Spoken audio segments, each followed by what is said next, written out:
খালদাতান আও খাল্লাতান এবং দুইটা অভ্যাস আছে লা ইউহাফিযু আলাইহিমা হুকুম মুসলিম ইল্লা দুখালাল জান্নাহ। যদি কোনো মুসলিম বান্দা যদি কোনো মুমিন বান্দা সেই দুইটা আমল করতে পারে তাহলে রব্বুল আলামিন তাকে মৃত্যুর পরে জান্নাত দান করবে। হুমা ইয়াসির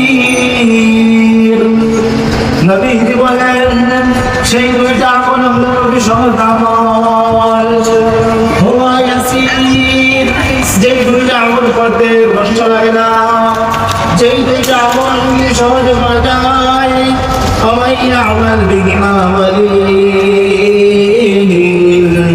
কিন্তু সেই দুইটা আমল করে নেওয়া কেউ সহজে রাখতে তৈরি নবীজি বলেন সেই দুইটা আমল হবে সহজ, কিন্তু সেই দুইটা আমল করে নেওয়ার সংখ্যা থাকবে খুবই কম। يسبح في دبر كل صلاة عشرا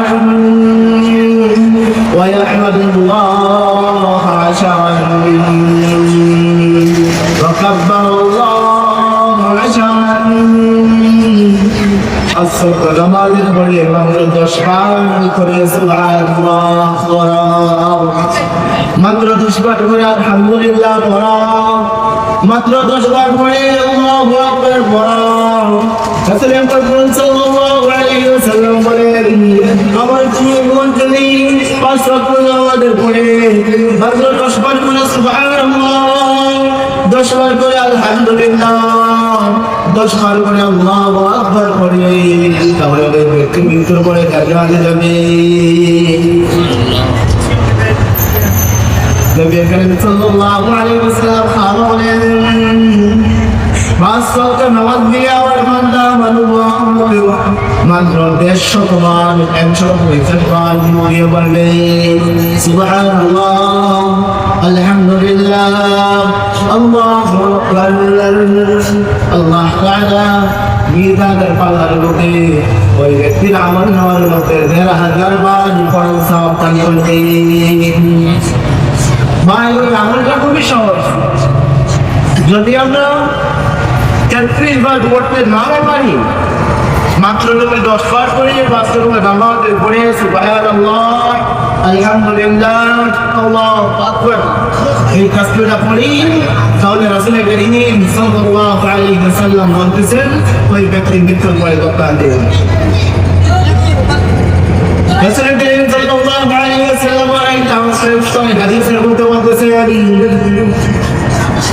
নবী করিম সাল্লাল্লাহু আলাইহি ওয়াসাল্লাম বলেন যে ব্যক্তি ঘুমানোর সময় সুবহানাল্লাহ 33 বার আল্লাহু আকবার 33 বার আলহামদুলিল্লাহ 33 বার ওই কামল করতে পারবে ওই ব্যক্তি মৃত্যুর পরে জান্নাতে যাবে। ভাই দুইটা আমল খুবই সহজ। রাসূল করিম সাল্লাল্লাহু আলাইহি ওয়াসাল্লাম হাদিস শরীফের মধ্যে বলেছেন হুমা ইয়াসির আমল দুইটা খুবই সহজ।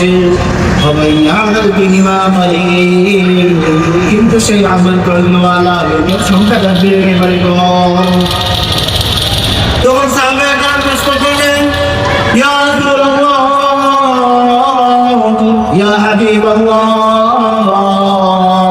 আমল বলতে আসলে এটা খুবই সহজ, কিন্তু মানুষের আমল করতে রাখে না। রাসূল সাল্লাল্লাহু আলাইহি ওয়াসাল্লাম জবাব দিলেন ওয়া আমার সাহাবায়ে কেরাম শুনে যখন নামাজের মধ্যে গিয়ে দাঁড়াবে নামাজ শেষ করার সাথে সাথে শয়তান তার কাছে আসবে। শয়তান আসার পর তাকে গান করে দিবে তোমার এই কাজ বাচ্চা তো এই কাজ বাজিয়েছে, নামাজ শেষ হয়ে গেছে তাহলে তুমি কাজের মধ্যে চলে যাও। নামাজ শেষ হয়ে তাদের মধ্যে চলে যাবে ওই মাত্র 10 বার তাসবিহ পড়তে পারবে না। একটা বললাম নামাজের সময় শয়তান এসে কাজের কথা স্মরণ করিয়ে দিবে, তাহলে দিনের সময় কেন কোন মাথায় 33 বার আমল করতে পারবে না। রাসূলের মকবুল সাল্লাল্লাহু আলাইহি ওয়াসাল্লাম জবাব দেন, আমার বন্ধু উম্মত ঘুমাতে যাবে, তুই ঘুমাতে যাওয়ার সময় সুবহানাল্লাহ 33 বার পড়তে থাকবে, আলহামদুলিল্লাহ 33 বার পড়তে থাকবে, আল্লাহু আকবার 33 বার পড়তে থাকবে। যখন সেগুলো পড়া শুরু করে দেবে তখন শয়তানটা মাথার কাছে আসবে, তার মাথার কাছে এসে তাকে তাড়াতাড়ি ঘুম পাড়িয়ে দিবে। শয়তান এসে তাড়াতাড়ি ঘুম পাড়িয়ে দিবে। এই জন্য 33 বার সুবহানাল্লাহ, 33 বার আলহামদুলিল্লাহ, 33 বার আল্লাহু আকবার এর আমলটা বান্দা করতে পারবে। তাহলে ভাই আমরা ওই হাদিস থেকে আরো যে বিষয়টা বুঝলাম যে কোনো বান্দার কোনো ব্যক্তির যদি ঘুম না আসে, বিছানায় গেছে, বিছানায় যাওয়ার পর ঘুম আসতেছে না, আর ওই ব্যক্তি যদি নিয়মিত সুবহানাল্লাহ 33 বার, আলহামদুলিল্লাহ 33 বার এবং আল্লাহু আকবার 33 বার ওই আমল করে আমাকে না ঘুম চলে আসবে। আমল যদি করে ফেলতে পারে নিয়মিত পরে জান্নাতে যাবে, আর আমল করার বন্ধ সে আর সে যায় কাউকে আর নিয়মিত ঘুম যেটা দেওয়া হয়ে যাচ্ছে।